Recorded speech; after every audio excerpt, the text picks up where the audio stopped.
सौतेली माँ का निर्णय। अरे उमा दीदी, आज तुम फिर से लेट आई।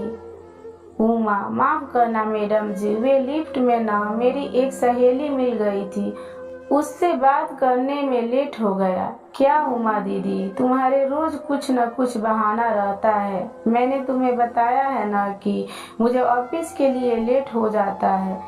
तुम क्यों लेट कर देती हो? मेरे काम ज्यादा जरूरी है या तुम्हारे सहेली से बात करना?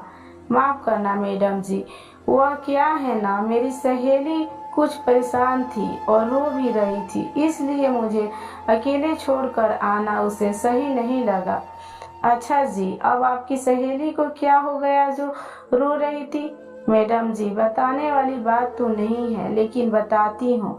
मेरी सहेली ने दूसरा घर बसाया है। उसका जो दूसरा पति है ना, वो अपनी बेटी को छोड़ता ही नहीं, यहाँ तक कि रात में भी उसके साथ ही रहता है।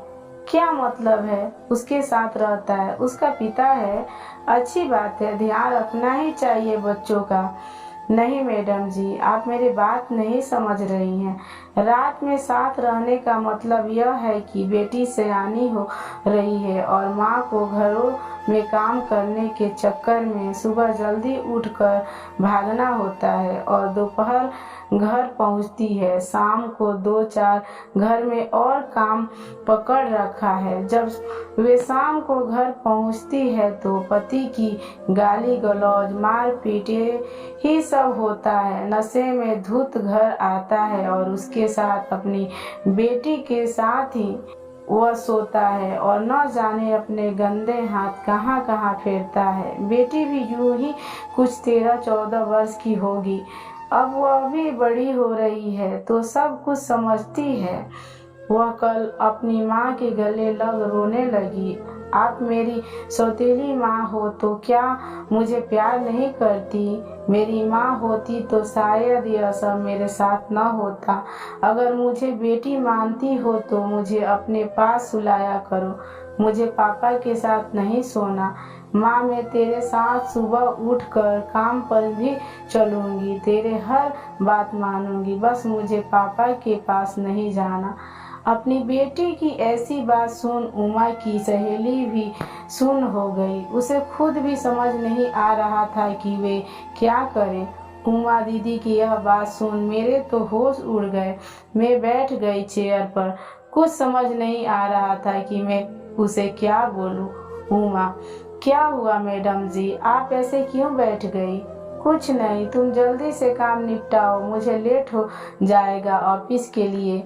पर सारा दिन आज मैं उमा दीदी की बताए बातों में ही खोई रही। क्या यह सच में घोर कलयुग है? आज हर रिश्ता इतना गंदा हो गया है। न कोई बाप, न कोई भाई, न पड़ोसी, न रिश्तेदार नातेदार, न चाहने वाले। क्या कोई सगा नहीं है किसी का यहाँ? कैसी गंदगी, यह कैसा घिनौनापन हमारे समाज में फैला जा रहा है। चाहे कोई छोटी जाति का हो या पैसे वाला, आज हर किसी के बेटी रौदी जा रही है। कभी घर के बाहर तो कहीं कोई घर में ही बच्चे का शोषण कर रहा है। पर छी, घिन आती है ऐसी घटना सुनकर। क्या एक जन्म देने वाला ही ऐसा कर सकता है? दूसरा दिन उमा दीदी काम पर आई और अपना काम कर रही थी, पर मुझे बेचैनी हो रही थी। मैंने उससे पूछा, वे दीदी, आपकी सहेली कैसी है? उमा, कैसी होगी दीदी, जो अपने पति को इस तरह से देख रही है। सौतेली ही सही, लेकिन बेटी को बहुत प्यार करती है। उसकी खुद की कोई संतान नहीं है और उसके साथ ऐसा कुछ देख कैसी हो सकती है? उमा दी, तुम लोग कोई कदम क्यों नहीं उठाते हो? उसे बोलो कि जाकर पुलिस केस करे। उमा, मैंने भी यही कहा तो उसने बोला क्या होगा, पुलिस केस करके हमारी कौन सुनता है। ऐसा नहीं है, तुम सब पहले ही डर जाते हो। उसे बोलो कि वह एक बार पुलिस स्टेशन जाए। उमा, ठीक है मैडम जी, मिलती है तो मैं उसे जरूर बोलूँगी।